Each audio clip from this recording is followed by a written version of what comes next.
속보 시진핑하는 멸망해야 한다. 제2의 사드보복 시작하겠다. 감히 한국을 건드려? 총공격. 한국은 충격적인 결정을 내렸습니다. 때문에 중공이 무너질 수밖에 없는 이유. 중국의 요소 수출 제한으로 시작된 요소수 대란이 전 산업계를 강타하면서 차이나 리스크에 대한 경계심이 되살아나고 있다. 중국과 호주의 외교 갈등이 요소수 대란으로 이어진 것처럼 한국과는 관계없는 중국의 국제 분쟁이 국내 경제에 타격을 미치는 일이 점점 잦아지고 있다. 한국은 중국이 세계 패권 경쟁의 중심에 등장한 이후 여러 차례 직간접적 피해를 입어왔는데 지금처럼 중국 의존도가 높은 상황이 개선되지 않으면 경제 안보가 위태로울 수 있다는 지적이 나온다. 이번 요소수 대란은 지난달 15일 중국 해관 총서가 요소 등 비료 품목 수출 검역 관리 방식을 강화하면서 시작됐다. 지난해 10월부터 중국이 호주산 석탄 수입을 금지하면서 중국 내 석탄 부족과 전력난이 발생했고 그 결과 석탄 가격이 급등하면서 요소 생산이 위축됐다. 중국이 내수 시장을 지키기 위해 사실상 수출 제한과 다름없는 조치를 내리면서 중국산 요소 수입량이 급감했고 차량용 요소수 제조에 필요한 요소의 97%를 중국산에 의지하는 한국은 직격탄을 맞았다. 조금 더 깊이 들여다보면 이번 요소수 대란은 미국과 중국의 패권 경쟁이 밑바탕에 깔려있다. 중국과 호주는 원자재 교역으로 탄탄한 관계를 이어왔지만 미중 갈등 상황에서 호주가 미국 편에 서면서 관계가 틀어지기 시작했다. 지난해 4월 스콧 모리슨 호주 총리가 신종 코로나 바이러스 감염증 발원지의 국제조사를 요구한 것도 양국 관계를 악화시키는 결정적 계기가 됐다. 호주는 이후 미국이 주도하는 안보협력체에 참여하며 미국의 중국 견제에 동참했다. 중국은 호주의 무역보복을 가하기 위해 지난해 5월 호주산 쇠고기, 보리 수입에 제재를 가했고 10월부터는 석탄 수입까지 금지했다. 중국의 패권 경쟁으로 한국이 피해를 본 것은 이번이 처음이 아니다. 지난 2016년 7월 미국과 한국이 한반도에 사드를 배치하자 중국은 한국 관광을 막고 한국 제품 판매를 금지하는 등 전방위 경제 보복을 가했다. 지난해 한국은행은 중국의 경제 보복으로 관광 수입이 21조 원 이상 줄어들었다는 분석을 내놓기도 했다. 지난해엔 미국이 중국 통신 장비업체의 5세대 장비가 중국 스파이 활동에 악용될 가능성이 있다며 화웨이의 5G 장비를 배제할 것을 동맹국에 요구하기도 했다.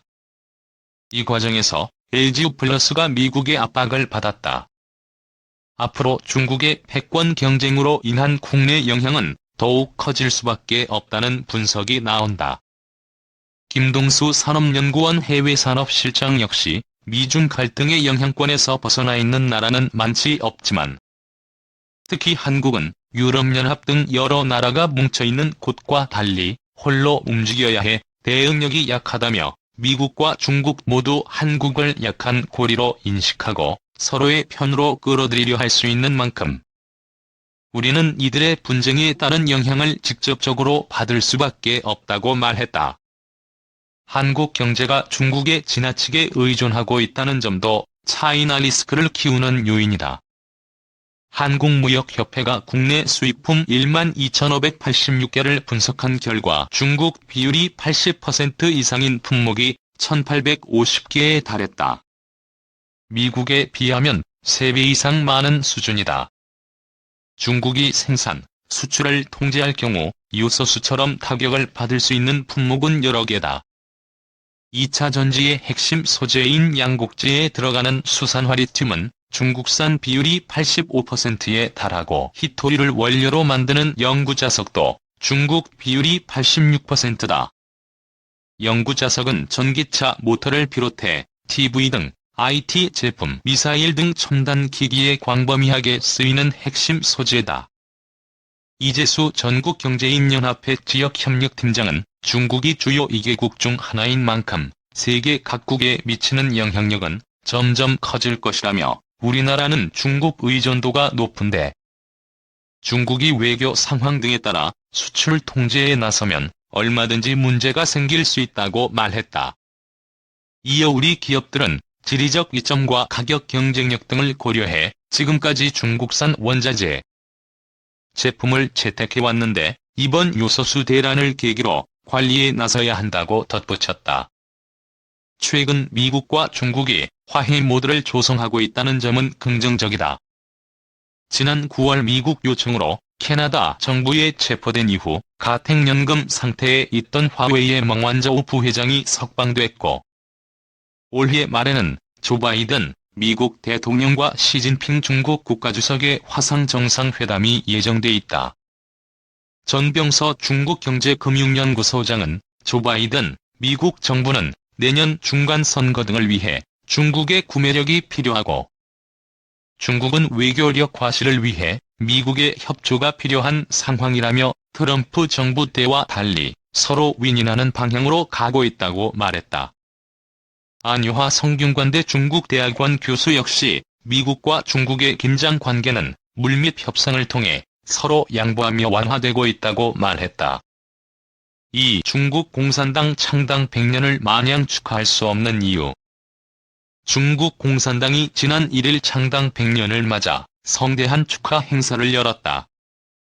이날은 중국 공산당에는 세기의 경축일이다. 미국 민주당, 공화당, 영국 보수당, 오스트리아 사회민주당, 인도 국민회의, 스웨덴 사회민주노동당, 남아프리카 공화국의 아프리카 국민회의, 국민당, 대만 중국국민당에 이어 100년 정당의 하나로 자리 잡았다. 중국 공산당은 국민당과의 두 차례에 걸친 국공합작과 인한 대장정, 항일전쟁, 국공내전 등을 거쳐 1949년 베이징을 수도로 하는 중화인민공화국을 건국했다.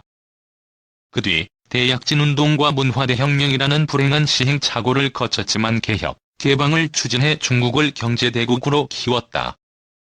중국은 명목금액 기준 국제통화기금 2021년 국내 총생산 예상치가 16조 6,400억 달러로 미국로 세계 2위다. 일본, 독일, 영국, 인도보다 앞선다. 2020년 수출 2조 5,900억 달러에 수입 2조 600억 달러의 무역대국으로 국제적 영향력이 크다. 14억 4,399만 명의 인구의 중국은 2021년 1인당 GDP 예상치가 11,819달러로 세계 평균을 넘었다.